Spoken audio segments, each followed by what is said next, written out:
Next keynote speaker for today is Professor Ronald Johnson from the College of Business, North Dakota State University, United States of America, all the way from Fargo.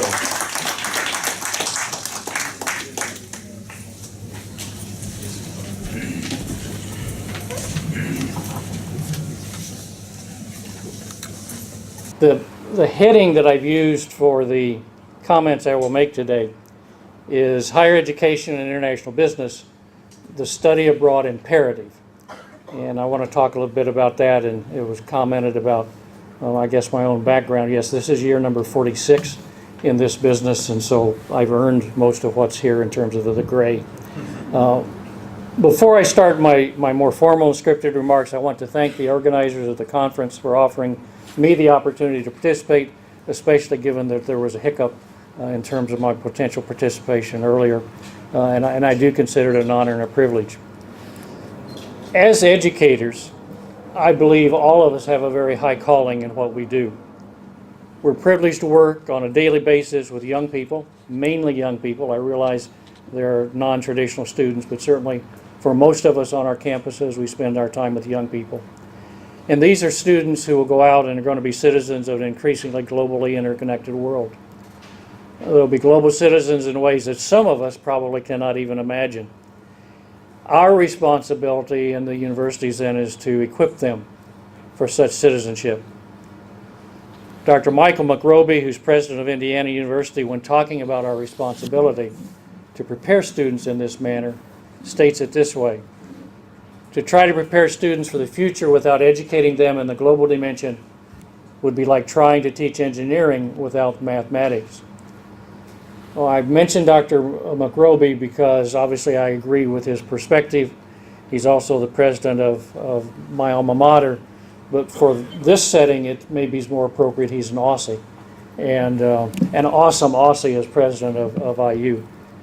So today I wish to make the case for how study abroad programs can help students be better prepared for their careers and for life as a global citizen. Once I put the title on the remarks I wanted to make, I began to wonder if I was overstating the study abroad imperative. So I did exactly like we would expect our freshman students to do. I went to the dictionary to test this out, and I found words like vitally important, vital, crucial, critical, essential, necessity, indispensable. And so when I finish this morning, you can make your own judgment on whether or not I've overstated the case about the potential role of study abroad. I think it'll be useful, however, in terms of your understanding my perspective, if I give you a context for my remarks.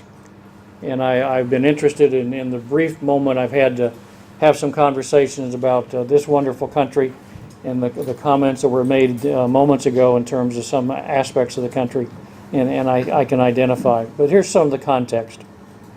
I recognize that the perspective that I bring to this topic is one of someone who grew up in the U.S. and has worked my entire adult life in the U.S. I was not reared in a home where international business was discussed over the dinner table every evening or any evening. I did not grow up in a city where I had an opportunity to interact with a diverse group of people and interact with people speaking different languages, or go to school with children from dramatically different cultures. I grew up in a farm town of 1,000 people in the middle of the U.S. where everyone was white, everyone was of European heritage, and everyone spoke English, and my high school did not even offer an opportunity to study a foreign language until I was a senior in high school. I never saw a person of color in my community. I never saw anyone from Asia until I attended my university. I never met anyone who was Jewish or Muslim until I entered my university.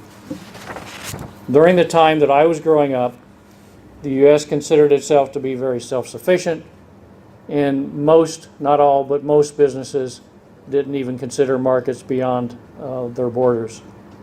There were plenty of customers inside those borders. Then, one of those, not quite an epiphany, it took longer than that, but certainly an important thing happened. The summer before my senior year in college, I had the opportunity to participate in an internship in Helsinki, Finland. That required that I get my first passport, and take my very first plane ride.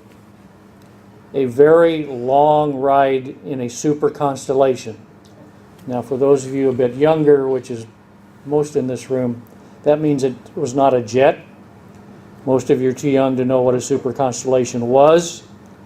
And it was filled with French-speaking Canadians. Upon arrival in Luxembourg, I learned that my flight to Helsinki was canceled due to an airline strike. Getting prepared, I guess, for the rest of the travel we've all taken. Many more new experiences took place during that summer, including a weekend trip to Leningrad, think St. Petersburg, and a trip through East Germany to East Berlin. And consistent with my firm belief that much of what is learned during a study abroad program or any activity abroad is not fully understood until much later, it was more than 20 years later when I reached the conclusion that business schools had to do more. They had to do everything possible to prepare students for the changing nature of international business. Since that time, that time after the study experience and that 20-year period passed, I've served as a faculty leader for 40 faculty-led study abroad programs in Europe and Asia. I started the first study abroad programs in the College of Business at Virginia Tech in the late 80s as Associate Dean for Graduate International Programs. And I formed international business centers and initiated ongoing faculty-led study abroad programs while serving as dean at 2 other universities. Finally, I'm aware that to a considerable extent, I'm sharing with you a passionate belief that I have in the value of these programs. But I will acknowledge in a moment it's a belief that has some research to support it. I acknowledge that we have access to many ways to try to educate our students regarding international business and prepare them for careers: class lectures, experiential exercises, video experiences, guest speakers. However, each of these options has a major limitation. Students remain in their country of origin and do not experience the complexity, diversity, and cultural differences that come from being in a different country. The richness of the experience is absent. Jeff Carter, a supporter of study abroad programs, has shared his observations about the value of such programs. It's generally understood that studying abroad is a good thing, but why? What makes it educational? To me, the most important value, that meaning I'm referring to Mr. Carter, the most important value of studying abroad is really the insight it can provide into one's own worldview, attitude, and beliefs. Facing cultural differences provides a real opportunity to question assumptions, expose the fragility of generalizations, and collapse unquestioned stereotypes. It can inspire a habit of perception, one that values diversity and aims to experience more of the richness of our world. Perhaps more importantly, it can cause us to reduce elitism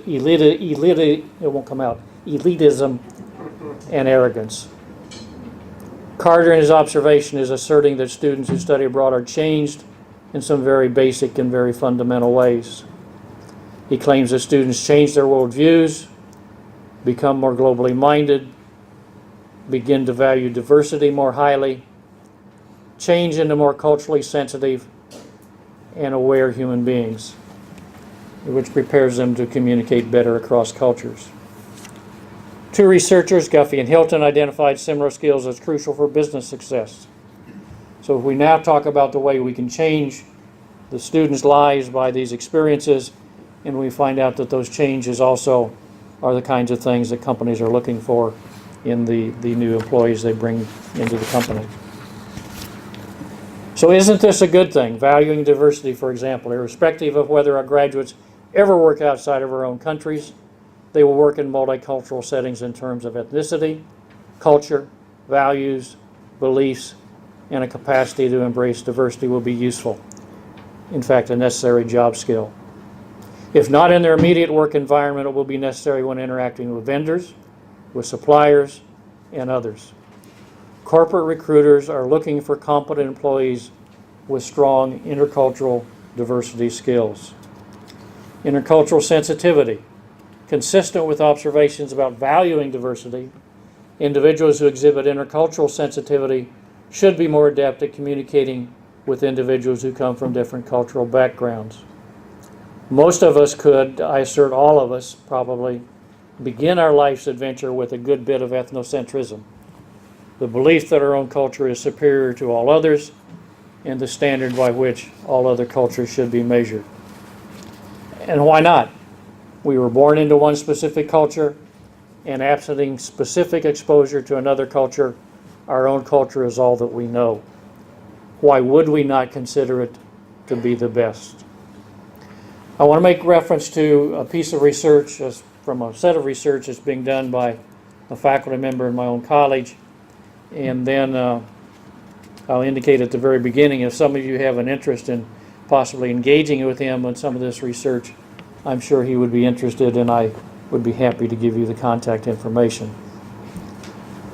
Dr. Newell Wright, who's also director of our Center for Global Initiatives, and one of his colleagues from another university, have been engaging in research examining the kind of impact study abroad experiences have on students.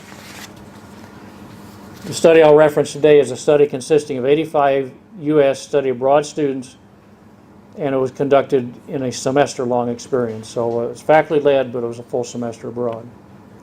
3 research questions. Are students more globally minded after the experience than before? Are students more open to diversity after the experience than before? And are students more interculturally sensitive at the end of the experience than they were at the beginning? The short answer is yes. Yes to all 3 research questions. The more complete answer has some nuances that would be discussed in a research presentation but go beyond what we would talk about today. The authors concluded that empirical evidence from this study supports Carter's assertion that a study abroad program can help transform students into more globally minded individuals. And here we're talking again, study abroad in a relatively short setting, and we think about what the experience can be if you do it even longer. After the study abroad experiences, students had a greater appreciation of their own personal transformations from their intercultural encounters. This reflects that enhanced worldview. The study results go on to show positive differences in openness to diversity, but those differences were not significant. The authors speculate, well, you could say that's because the experience didn't have an impact. It also could be that those who choose to do study abroad experiences start from a somewhat higher base.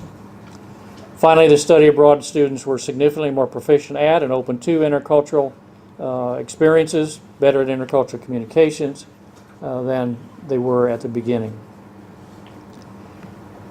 I could summarize it, but what I want to do is jump to the final story that I said I wanted to make sure I got in. I've commented about leading the study abroad programs for my universities. For the last nearly 20 years, I've done a spring program that takes students to Central Europe. Last year, after I did the program, when the students turned in their paper, one student had a prologue to her paper, and I want to read that prologue as an indication of the kind of unknown impact these programs potentially can have. This is a quote, entire prologue from the student. 1 year ago, I led what had, well, no, I'll start down here. What would you do if everything you thought you knew about yourself changed in an instant? This is a young lady in the program. If you were to find out your heritage was completely opposite of what you were told. I spent the last 23 years believing that I was from German descent, and that is what I told everyone, what I'd been told, so why should I question it? All that changed when I was standing in a small cabin inside Auschwitz, purchasing material I believed would be beneficial for this paper, and I began to question where I was from. The lady in the bookstore glanced at my credit card, looked back at me and smiled. Olik. The young lady's last name was Olik, O-L-E-K. You are Polish. This comment startled me, and I tried to insist that my name was German and that I wasn't Polish at all. I wasn't convincing her, though. Her smile stayed as she told me Olik was not German and was instead the Polish version of Alexander. I decided to do a little more research on my family tree during this and found out that my great-grandparents lived in Prussia. My great-grandfather was from the Soviet portion, while my great-grandfather was from the Polish section. A little more digging revealed that 7 Oliks from the same area as my great-grandfather were killed at Auschwitz. My research into my family history has not ended. If you're already supportive of study abroad opportunities, I applaud you. If you're not currently involved with study abroad programs, I encourage you to consider getting more involved. If not you personally, please be supportive when a colleague steps forward to work on a study abroad program. I thank you and have a great conference.